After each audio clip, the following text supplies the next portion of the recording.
Voilà, madame. Pour la suite de votre prise en charge et pour votre transport en milieu hospitalier, nous allons devoir vous conditionner dans un matelas à dépression.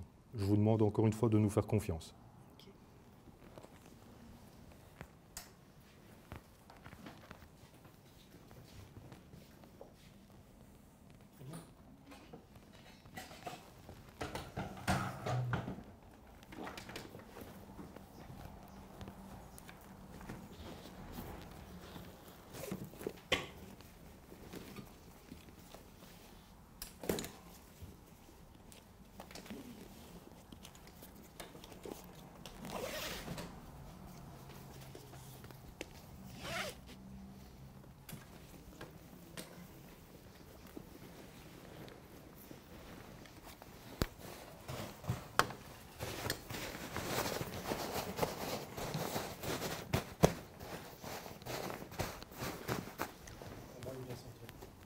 Ok.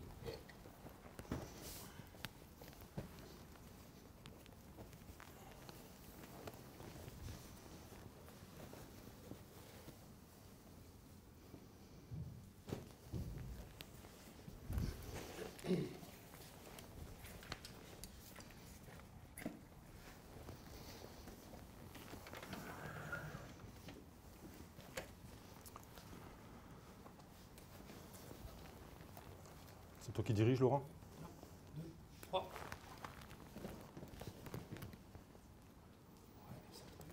Ok. Ok, tu peux y aller, bon? Laurent. Oui.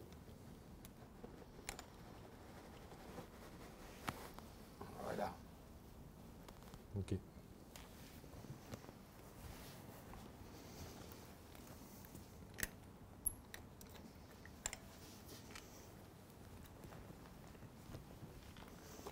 Un, deux, trois.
Voilà, madame.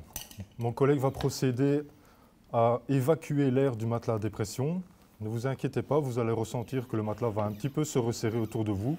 Je vous demande encore une fois de nous faire confiance.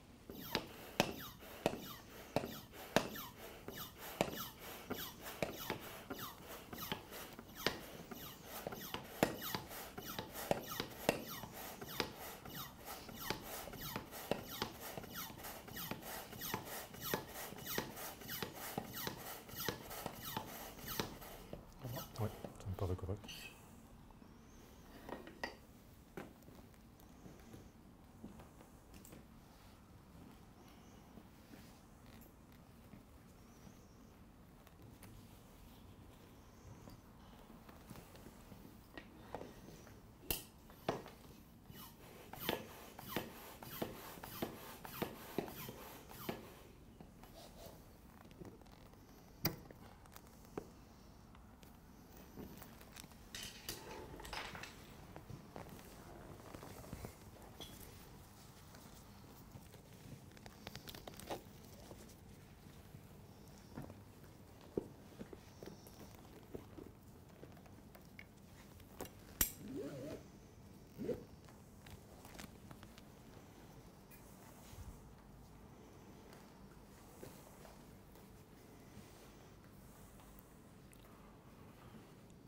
Le conditionnement préalable de la victime étant effectué, à savoir la mise en place d'un dispositif headblock et la mise sur Civière-Scope, nous allons maintenant procéder au conditionnement de la victime dans un matelas à dépression. Plusieurs étapes et vérifications seront nécessaires.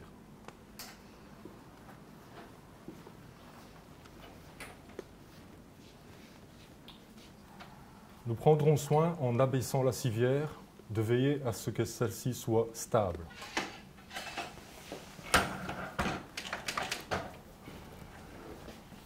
Je m'assure que la pompe à dépression ne soit pas dans les jambes des ambulanciers. Nous abaissons les ridelles latérales. Nous préparons le matelas à dépression. Première étape, préparer les sangles.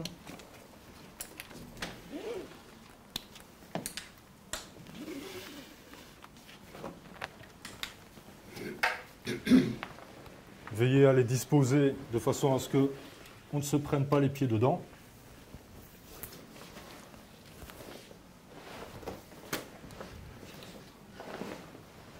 Il faut s'assurer que le matelas soit bien centré sur la civière et procéder à la répartition uniforme des billes.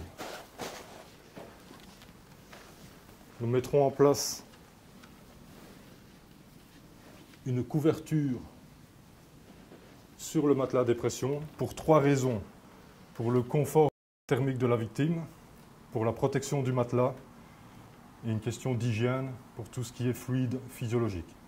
Nous ferons attention lorsque nous allons soulever la victime à notre dos de façon à avoir une position ergonomique, c'est-à-dire le dos le plus droit possible lors de la mise en place de la victime sur la civière.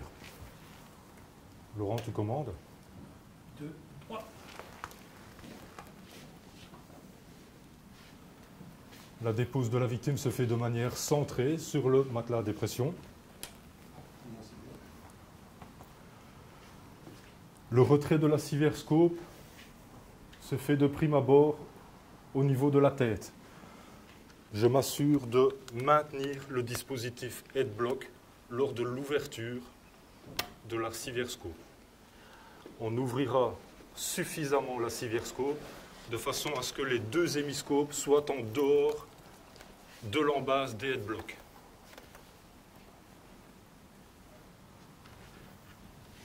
La suite du retrait de la Civière-Scope se fait au niveau des pieds. On se positionne de part et d'autre de la victime et par un mouvement coordonné, nous procédons au retrait de la Civière-Scope. À 3, 1, 2, 3. Nous positionnons la Civière-Scope à un endroit de sécurité.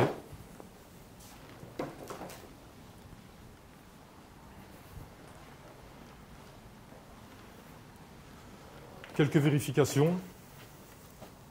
On s'assurera qu'il n'y ait rien dans les poches de la victime, notamment des clés qui pourraient blesser la victime lors de la mise en dépression du matelas. Ensuite, nous procéderons à la mise en place d'un padding, c'est-à-dire entre les jambes de la victime. Le padding est obligatoire, sauf dans le cas où une attelle de jambe aura au préalable été mise sur la victime. Dans ce cas-là, il ne faudra pas de padding. Petite astuce concernant la fermeture du matelas à dépression par rapport aux sangles. On commencera par la sangle verte, c'est-à-dire celle qui est située au niveau du bassin de la victime.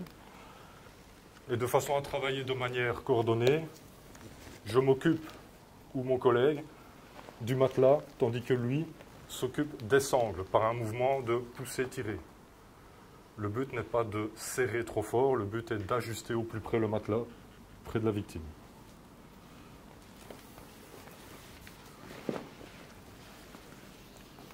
On continue la mise en condition en descendant vers les pieds de la victime. Même chose, je m'occupe du matelas, tandis que mon collègue s'occupe des sangles. Une fois arrivé au pied, je m'assure qu'il n'y ait pas de retour du matelas à dépression au niveau des pieds.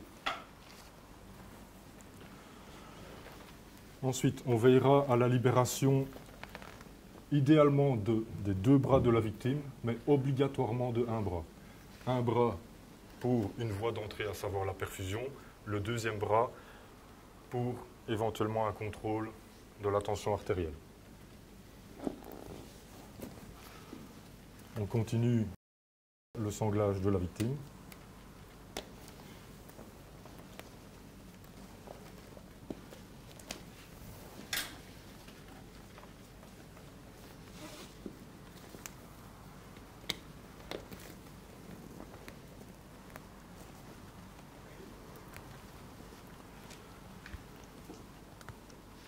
Petite astuce concernant la suite des opérations, ne surtout pas oublier de relever les 2 ridelles de la civière avant la mise en dépression du matelas. En fonction du modèle de matelas à dépression que vous avez, n'oubliez pas dans ce cas-ci que la valve semi-automatique doit être fermée. On va procéder maintenant à la mise sous vide du matelas à dépression. Pour ma part, je dois m'assurer à ce que le maintien de la tête de la victime et des headblocks soit correct. Je viens contre le dispositif headblock sans exercer de pression. Je mets un genou au niveau du sommet du crâne de la victime de façon à ce que le matelas ne remonte pas sur la victime.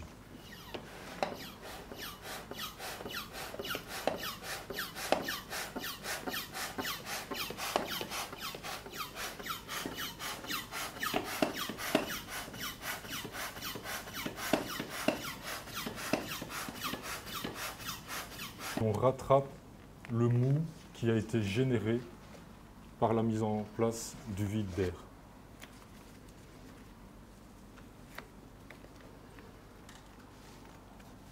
Ces petits contrôles effectués, on finalise la mise en dépression du matelas par quelques coups de pompe. La mise sous vide du matelas étant terminée, petite astuce, pour effectuer le retrait du tuyau de la pompe à dépression, il est nécessaire de tourner dans le sens horaire de façon à ce que la valve ne se desserre pas et maintient correctement le vide effectué.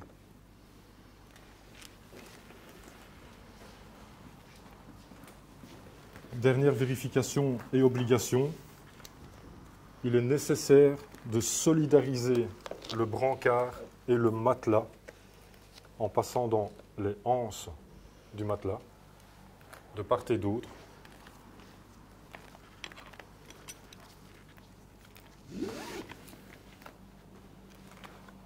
Le transport de la victime peut être de cette façon effectué en toute sécurité.